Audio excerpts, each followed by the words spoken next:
Hello everyone and welcome to another behind-the-scenes look at Twisted Colossus at Six Flags Magic Mountain. Let's get started here in the station where you can see the old opening in the floor for the B-side train has been welded shut. The queue line will now utilize this area and will be home to some nostalgic old Colossus photos. The old switch track has been retrofitted with the Rocky Mountain track. This will allow them to change out all 4 of the new trains, and they will be able to store them back in a wheelhouse for maintenance. You can also see here the section of track for the brake run heading into the station. The old control booth is 100% gone. This will now be the home to a new shiny high-tech operations booth. Currently, the Twisted Colossus is 40% complete. This is Train 1, the orange train. There's going to be 4 trains on hand, orange, purple, blue, and green. They say that 3 of the trains will always be running. The 4th train will be in a maintenance rotation. These trains use lap bar and shin restraints, a much more comfortable option over the ear-boxing, neck-chopping, arm-restricting over-the-shoulder restraints from past coasters, but this is not the first coaster to use these types of restraints.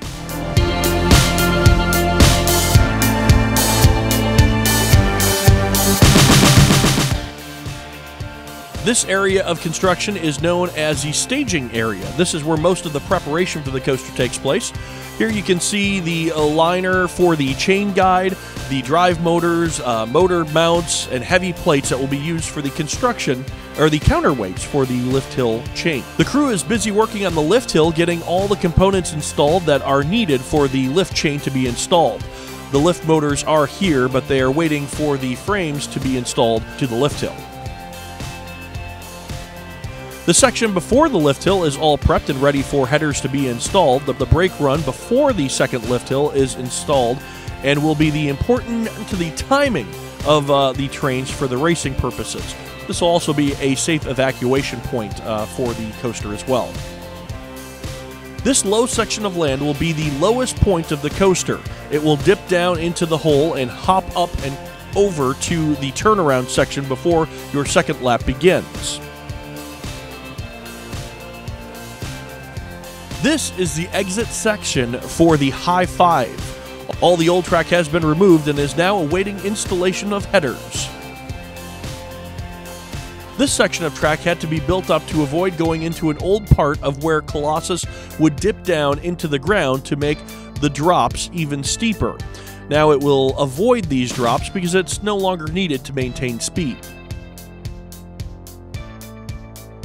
The track leading up the hill into the High Five is now all in place. The track leading into the High Five is in place, and the Rocky Mountain crew was hard at work placing the headers for the High Five element. There are roughly 35 Rocky Mountain construction employees on site to make all this happen. They have worked on many projects together and know how to make things go efficiently. As we were leaving the site, they were placing the track into the High Five headers. They have piles of track waiting to be installed. There's a good chance that we could see this whole turnaround section completed by the end of February. Now let's leave you with the drop. The double drop looks amazing. The speed hill right before the drops have the potential for some serious ejector airtime. Thanks again, guys, for joining us with this behind-the-scenes look at Twisted Colossus. Make sure you stay tuned to our Facebook page and our YouTube page for more updates as we will keep them coming. My name is Clint Novak, and we'll see you guys on the Midway.